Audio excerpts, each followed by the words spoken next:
Hi, welcome back to my channel, and I'm back with you once again with another tutorial of Microsoft Flight Simulator. In the previous video, the first video, I covered the flight planning part in the Microsoft Flight Simulator, which is very easy as compared to Explain 11 because I've been using Explain 11 for almost like 3 years and it's very difficult to make a flight plan. But over here in the Microsoft Flight Simulator, the best part is this, that you can make the flight plan visually and you can select your SID and star as I explained it to you before in the video. So it's very simple to make the flight plan. Right now I'm going to use the low altitude airways. We will be flying at 9,000 feet, the cruise altitude, and I will be flying from Islamabad to Lahore. And this is it. So in this video, I'm going to actually cover the starting of the plane from the cold and the dark state. And obviously for that, we have to be at the ramp or at the gate. So what I'm going to do is I'm going to select the OPIS, Islamabad Airport. I'm going to zoom to details. And I will further zoom in. And these are the gates. Ramp, gates. These are the gates and these are the ramps. Okay. So I'm going to select any of the gates over here. And then we will taxi to runway 28 right. And then we will fly towards Lahore. So let's start at gate 10. For this purpose, simply select the gate. Select as departure. Now you will see that I'm, oops, where did it go? Hold on. Okay, zoom to details. So I will come to the runway 28 right from the gate 10 and I will straight away fly towards the first waypoint, that's Indec. But for this I have to select the departure as I explained to you earlier, that for every flight plan we need a SID. So this is the first waypoint, Indec. So let's select anything that resembles Indec. It's very simple. Just trying to keep it simple. So Indy 1D 28 right. So this is the most appropriate SID for this waypoint. Now you can see a zigzag line being made, being populated. And that's how it's going to be. So it's very simple. So we will start from gate 10, taxi to runway 28 right. Then we will take off in this direction and then we will take these waypoints, IS399 as explained earlier in the video, IS402, then we will come to stop, SAMX, and then ADMEC, Indec. Okay, so this is how it's going to be connected to the first waypoint through the SID. I remember in one of my videos few months back, I was calling SID, I kept on calling SID the star. These things happen. I don't know. So if I'm also making any mistake, just do comment in the comment section. So this is how we're going to start the flight, and we're going to land at Lahore Airport. So let's fly. And we will now turn on the plane from the cold and the dark state, which I never did in Explain 11, but over here I just enjoy doing it. It's very easy. It's not that difficult. Okay, so here we are at gate 10 at Islamabad Airport, and this is the Airbus A320 Neo. The plane is in the cold and dark state, so we are going to now turn on the plane. There is a checklist which you can see it from here on the menu on the top of the screen. There's this also checklist. I once tried doing the checklist and there were few errors. So I just avoid using the checklist, but maybe I can make another video where we can use the checklist. But I've got my own checklist, which is also given in the description below in the video. So you can just go and get the checklist from there. And then while starting the plane from the cold and the dark state, you can use that checklist to start the plane. So first of all, we have to turn on the batteries. We'll go into the top panel of Airbus A320 Neo, and we will turn on the batteries because there is no power right now.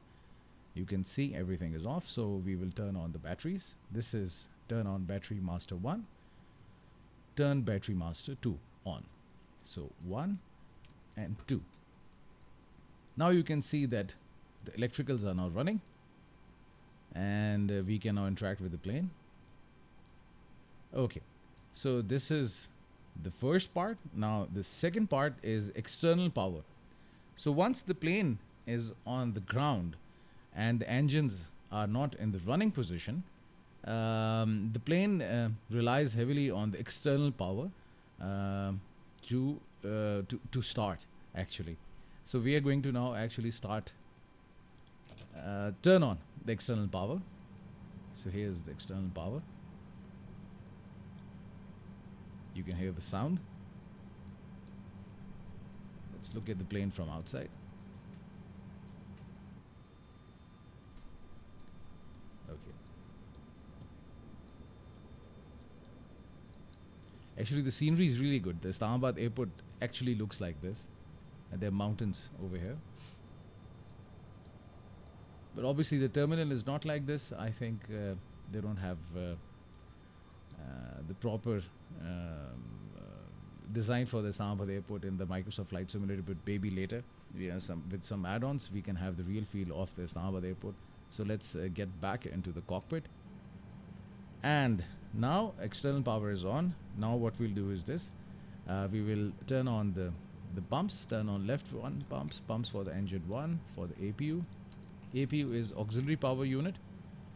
This power unit is inside the plane, mostly located at the tail section of the plane, which gives power. And once you have your APU running, you don't need external power. So you cut off the external power, then you run on APU, that's the auxiliary power unit. And just right before the takeoff, after the tug has pushed back the plane, you turn on the engines and then you cut off the APU as well, because once the engines are on, then you don't need any other power source. So that's the basic logic and very simple logic behind it. But if you study, if you want to study further on this matter, obviously Google is there for your help, and there are lots of topics on APU. But for this tutorial, it's very simple. I've tried to keep it very simple. Okay, so once the pumps are on, you're going to turn on the nav and logo light. Here it is. Turn on nav lights. Okay, so the nav lights are now open. So at this point, I just want to check one thing. This is my artificial intelligence control. So this option in the menu helps you with the checklist assist, manage radar communication, aircraft control as well. If you turn this option on, you don't even have to fly the plane. The AI will fly the plane and land it for you. We don't want to do it right now. I don't want to give controls to the co-pilot, and I want to make all the changes myself. So I've actually kept it off. Otherwise, there will be lots of communication going on, and I don't want to hear it right now. Okay, so this is the point where we will move towards MCDU, which is the multifunction control and display unit, which controls the FMS, the flight management system. Some inputs are required. This is the flight plan. If you click FPLN, you can see the flight plan. Just click this up cursor, which will take you down in the flight plan, and you can see that everything is populated because of the flight plan that we made. Runway 36 right at Islamabad, it's selected. If we go up, and if we from, so if you select departure, you can see the runway 28 right is selected and SID Indy 1D is selected.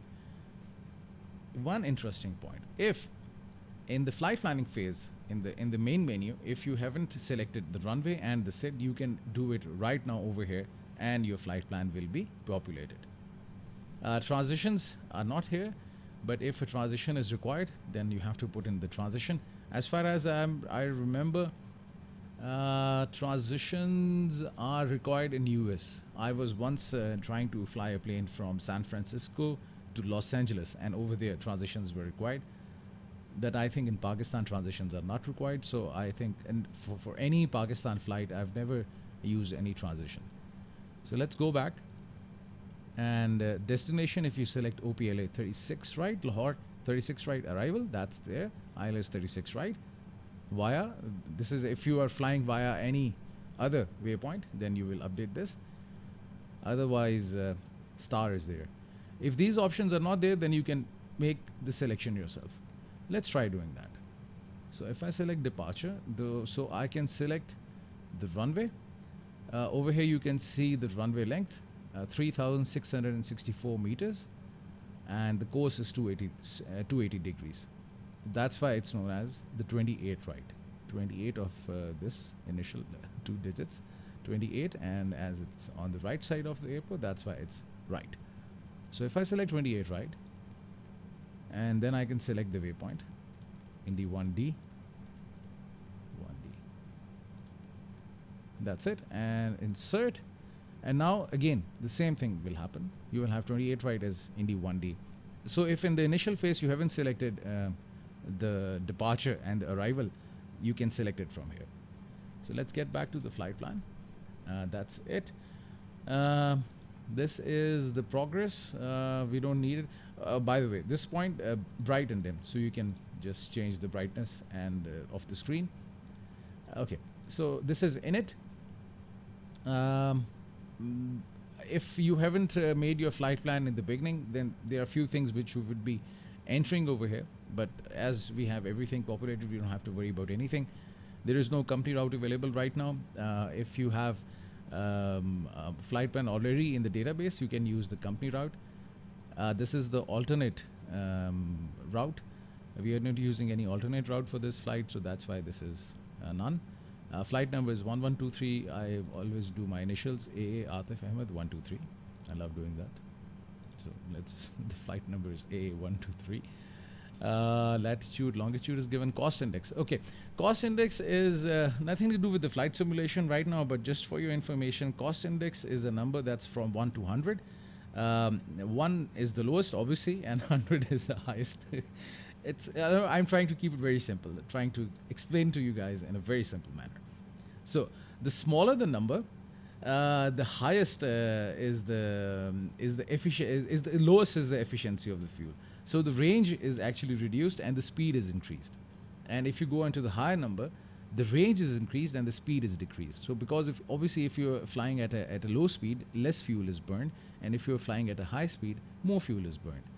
So if you're burning more fuel, your range will be reduced, and if you're burning less fuel, your range is increased. So these cost index are given by the airlines, so you don't have to worry about that.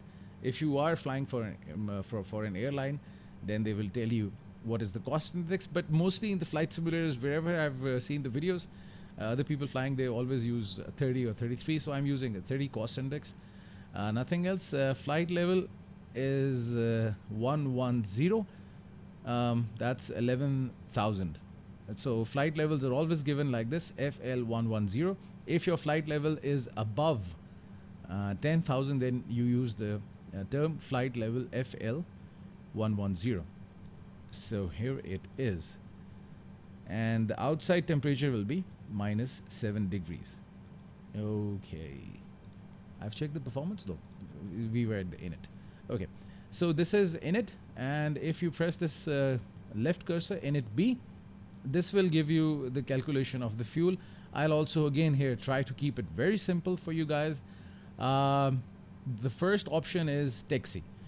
So the fuel that will be burned for the taxi, that will be 200 kgs converted to tons. This will be 0.2.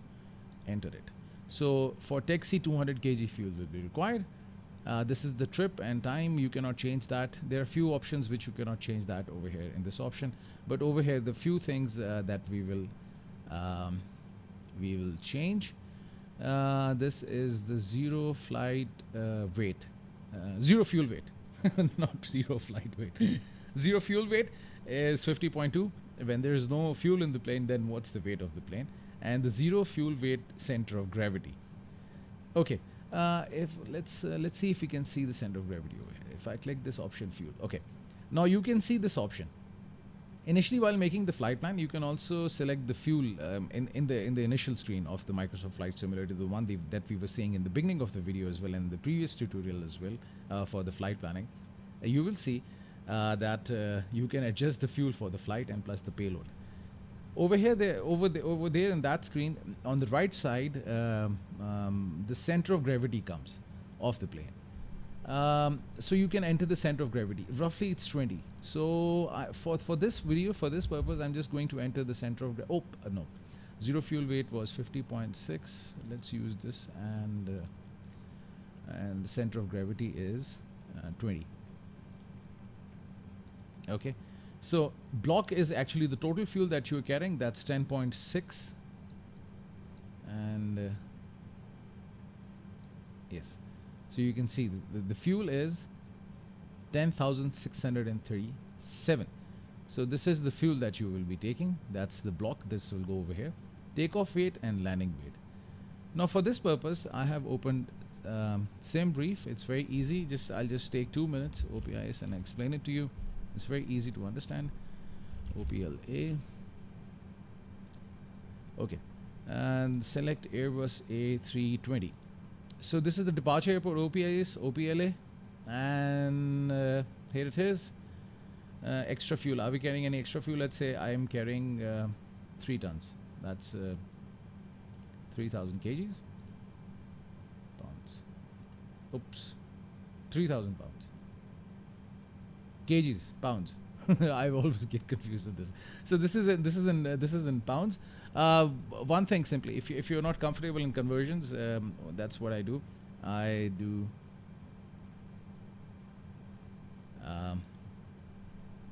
pounds to kgs. So it's very simple. So 3,000 is 6,000 pounds. So let's take, or maybe yes, we can use it here. Okay, we can change the unit over here. So I'll use 3,000. Here you go. Okay, so 3,000 extra fuel that I'm carrying. Why I have calculated 3,000? Because Airbus A320 Neo burns roughly 2,400 kgs per hour. So if I round it down for your ease, it's like round about 3,000 kgs per hour. So I just want an extra 1 hour of flight in case of any emergency. So that's why I'm carrying extra fuel for 1 hour. That's it. Passengers, let's say if we're flying on full, cargo is, let's keep it at 5,000 kgs. This is 5 tons. And that's it. So now if you generate the operational flight plan,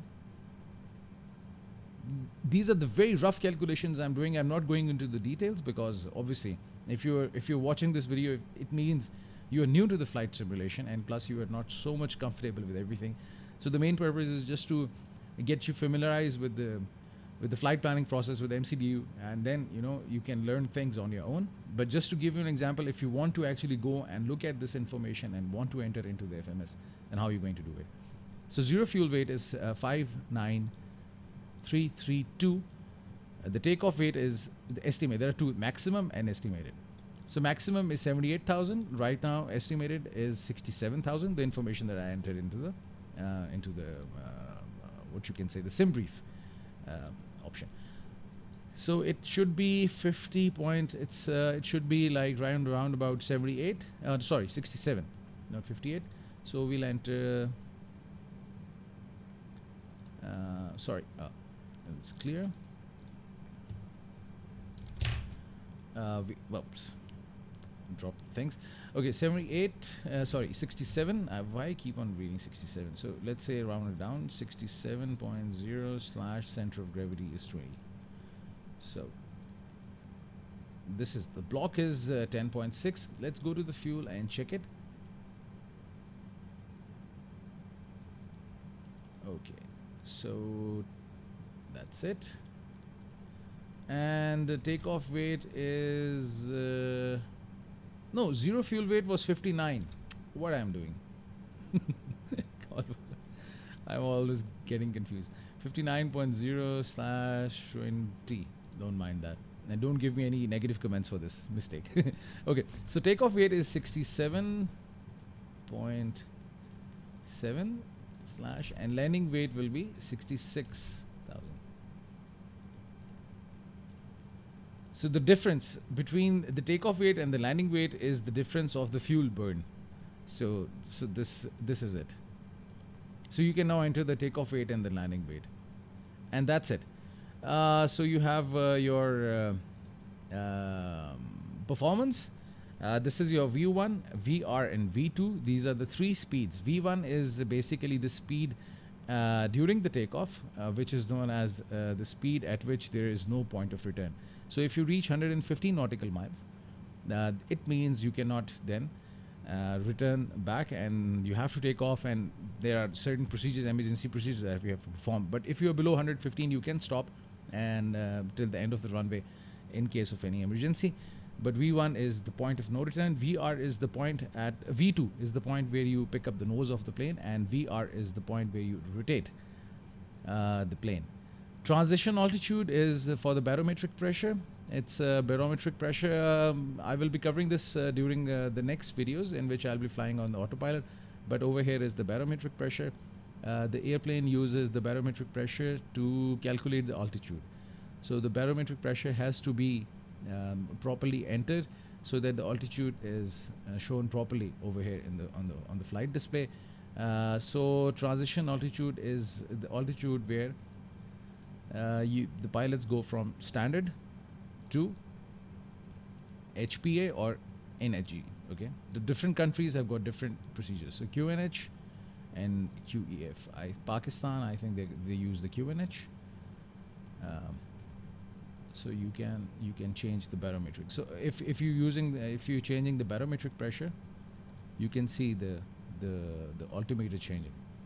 So it's always 29.2. Standard is 29.2. Standard 29.2. So in this Microsoft Flight Simulator, the tower always tells you what's the barometric pressure to use to correct your altimeter. So transition altitude is the altitude at which the planes change from from standard to this option. It's very simple. So right now it's 10,000 feet. I don't know what's the transition altitude in Pakistan, but let's keep it at 10,000.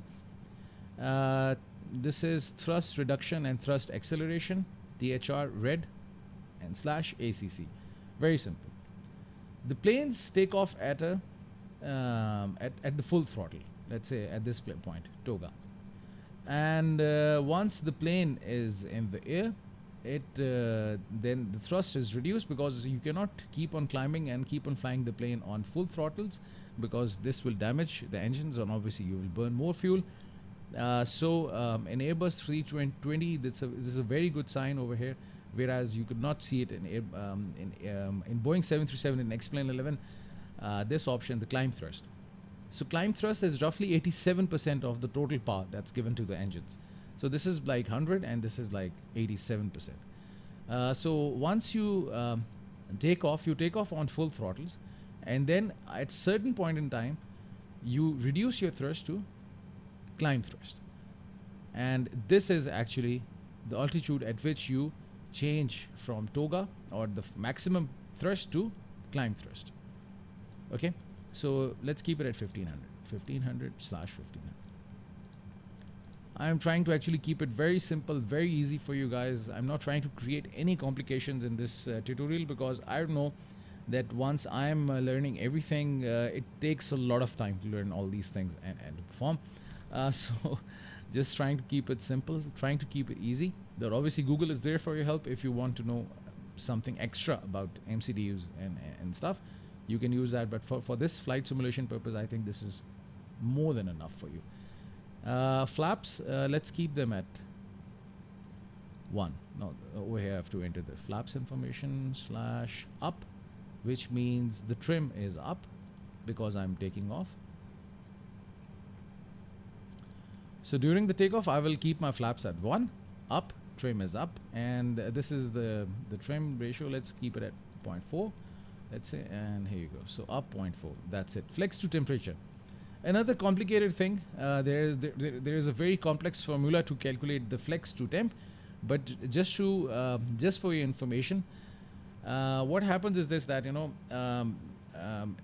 let's assume it's summers and the plane is taking off. So there is lots of heat outside, and in that, if you give full power to your engines due to the heat, because engines also generate the heat, you can damage the engines.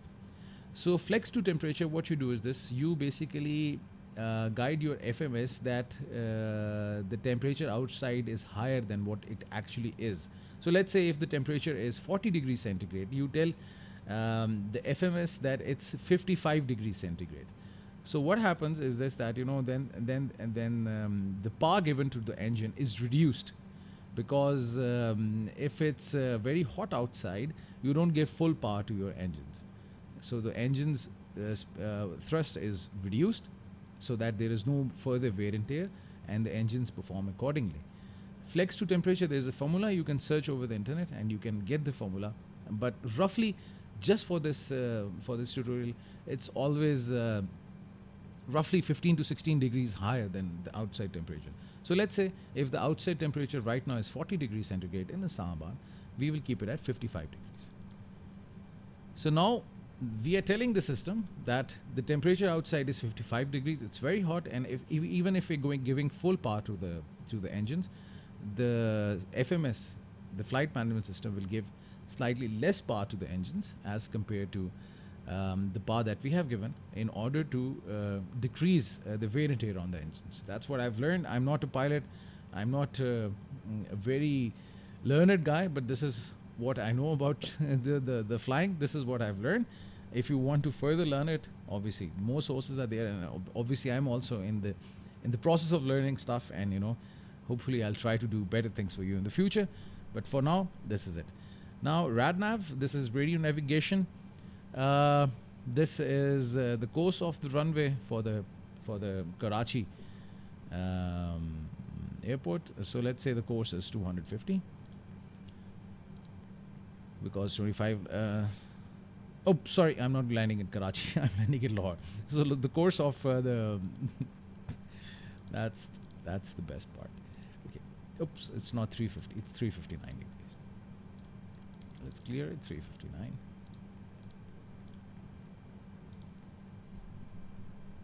So the course for Lahore 36 right runway is 359, and this is the ILS and the frequency. So ILS 36 right, this is what we're going to where we're going to land, and 109.9 is the ILS frequency. So this frequency is set, and let's see if the frequency is set in the radio. So this is the radio communication area. Let's check. Press this nav button, nav option, then check ILS, and you can see this active frequency is 109.9. Now it's gone. Okay. If I turn it off, you can see 109.9. But once you move on to this option, nav, and you select ILS, everything goes blank over here, but you can see the frequency over here. So 109.9 ILS frequency is entered. Okay, so, and this is basically for the video communication. This frequency is for the tower, and we will not be changing it over here, because the Microsoft Flight Simulator gives you the ability to basically change it from here.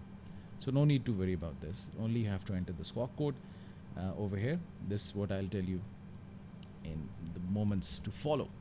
Okay, so now the MCDU part is done. The flight configuration is done. Now what we'll do is this. We will turn on the APU master switch on.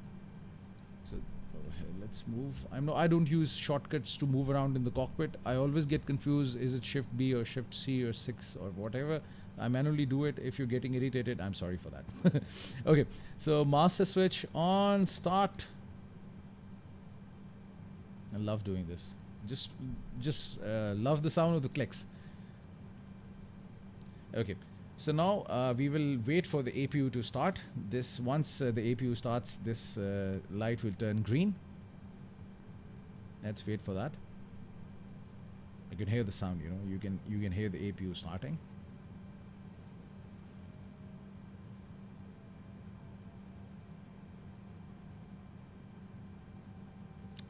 Now the APU is available. We will turn on the APU Bleed. This is APU Bleed is used for air conditioning purpose, because you can see this is the air conditioning panel.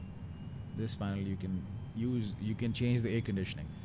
You see these knobs, you cannot use them right now, but if just somehow during the flight, if you're feeling hot and the air conditioning is not good, just remember that somebody in the cockpit has messed around with these knobs. So if you really want to feel cold, I always feel that the cockpit that the cabins are hot. I don't know.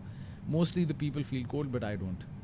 I really like it cold and nice, but this is how it is. So we have turned on the APU Bleed, external power, because now we have the APU, we have the auxiliary power unit, that's the built-in power unit for the plane. We have this, so we don't need the external power, so we're going to cut off the external power. Now the plane is on its own power. Now we are going to turn on the engines. Over here, come to this panel. You can see this engine thing over here. And you can see this ignition start. Just change this option to ignition start and turn on the engine 2. First turn on the engine 2. You can see the engine starting. RPMs you can see. This will stabilize roughly at 59. Let's have a look from the outside. You see the engine 2 is now in the running position and engine 1 is not. This is it. Let's get back and time to turn on engine 1. Here you go. So now both the engines are running. Let's go out and have a look at the engines once again. You can see now both the engines are running, and we will wait the RPMs to stabilize at 59.0. Then we will move forward.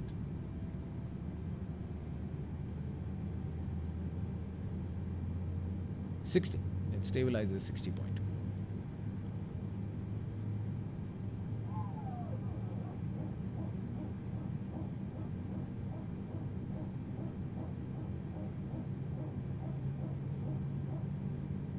I hate the sound. love this sound. I've been flying a lot. Especially I fly from Etihad Airways, and they use Airbus A320s and 21s and 19s, so we can hear this sound all the time. So this sound is so familiar to me. It gives me such a nice homely feeling because I've spent most of my time in the planes. Okay, 60.2. It's stabilized. It's time for the flaps. Set the flap position to 1. You can see it over here on the screen. Over here, the flaps are now position 1. 1 plus F. This is for the takeoff. 1 plus F, it means that 15% additional lift will be given. It's not 2, it's not 1, it's somewhere between 1 and 2 and flaps. Okay, now the basics of the flaps. So these are the flaps. Okay. The front side and the back side of it. These are the flaps. What will happen if I'll set the flaps to 3? What actually flaps do is flaps give an additional lift to the plane. They increase the surface area of the wing. At the lower speeds, they give additional lift to the plane. Okay, number 1. Number 2, they also produce drag. So while landing, the flaps give you the ability, or give the ability to the plane to actually reduce the speed, because once you are landing, the plane is going nose down and obviously the speed is increasing. Obviously you will get more drag and you will be able to control your speed, and plus at the low speeds the flaps will give you an additional lift. And if you are taking off at a heavy weight, obviously these wings are going to give you an additional lift to lift off the plane from the runway. But after the takeoff you have to retract the flaps because they create drag, as I told you before. So in order to nullify the drag, you have to retract them back so that now the plane can climb.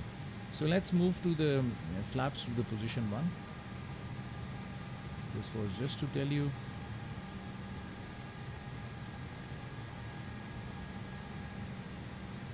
Let's get back to the cockpit. I think flaps are at position. If you move your cursor, you will see flaps are at position 1. So this is how you do the flaps. Okay. So now the flaps are there. Turn on the lights. So this is the light section. Nose light to taxi. Landing lights on. Okay. So these lights turn on. Runway turn lights on. Strobe is on. Beacon is on. Turn on wing eyes light. Let's turn it on. I don't know. I don't. As I'm not an actual pilot, I don't really know. In the daylight, do really need these lights, especially the wing eyes light. It's a very bright light on the wing. Otherwise, anyhow. So the lights are on. Now it's time to turn off the APU bleed, because the engines are now running. So the best part is this: turn on the APU bleed, turn off APU master switch. Now the APU is cut and we don't need any power from the APU because engine is running. Set the engine mode to normal. You can see the normal. Okay, oops, no need for crank, normal. And the parking brakes. That's it. Thank you very much for staying with me. This video was supposed to cover the starting of the plane and configuring the MCDU. That's the multi-purpose control and display unit. Hopefully I've covered all the topics and now the plane is in the running condition.